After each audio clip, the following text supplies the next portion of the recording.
네, 법조팀 박설립 기자와 사건 정리해 보겠습니다. 자, 박 기자, 최근 출국 금지와 그 해제 과정이 크게 논란이 되긴 했지만 사실 이번 사건의 본질, 핵심은 이종섭 대사가 국방장관 당시에 최상병 사건의 외압을 행사했는지 여부, 또 했다면 그 배경은 과연 뭔가, 이거 아니겠습니까? 현재까지 드러난 사실관계 먼저 한번 정리를 해볼까요? 네, 최상병 사건 외압 의혹은 크게 세 단계로 나눠 설명할 수 있는데요. 네. 먼저 지난해 7월 31일, 당시 이종섭 장관이 해병대 수사단의 수사 결과 발표와 경찰 이첩을 중단시킵니다. 공수처는 바로 직전 이 전 장관이 가입자 명이 대통령실인 일반 전화 통화한 내역을 확보한 상태입니다. 네. 다음 2단계인데요. 네. 이틀 뒤 그래도 해병대 수사단이 경찰에 사건을 이첩하자 국방부가 반나절 만에 서류를 되찾아옵니다.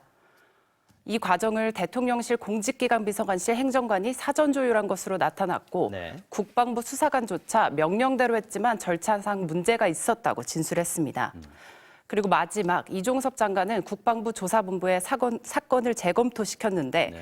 조사본부 관계자들은 MBC와의 통화에서 재검토를 거부하자 장관이 직접 하명을, 즉 명령을 내렸다고 밝혔습니다. 네.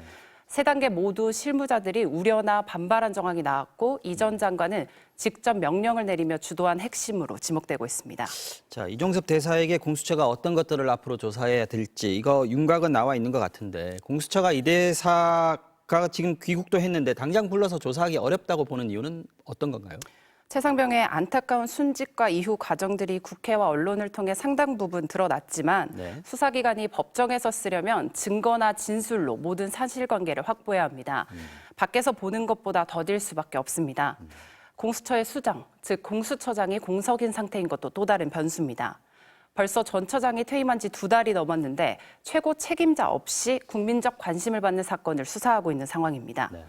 차기 공수처장 후보는 윤석열 대통령이 추천위원회가 올린 2명 중 1명을 골라 최종 지명하는데 아직 지명하지 않고 있고요.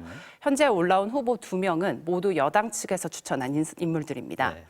대통령실은 고발 내용을 검토해봤는데 문제가 없었다 이런 입장도 밝혔는데 대통령이 스스로 지명할 차기 처장에게 가이드라인을 줬다는 지적도 받고 있습니다. 네, 그렇군요. 박설립 기자 잘 들었습니다.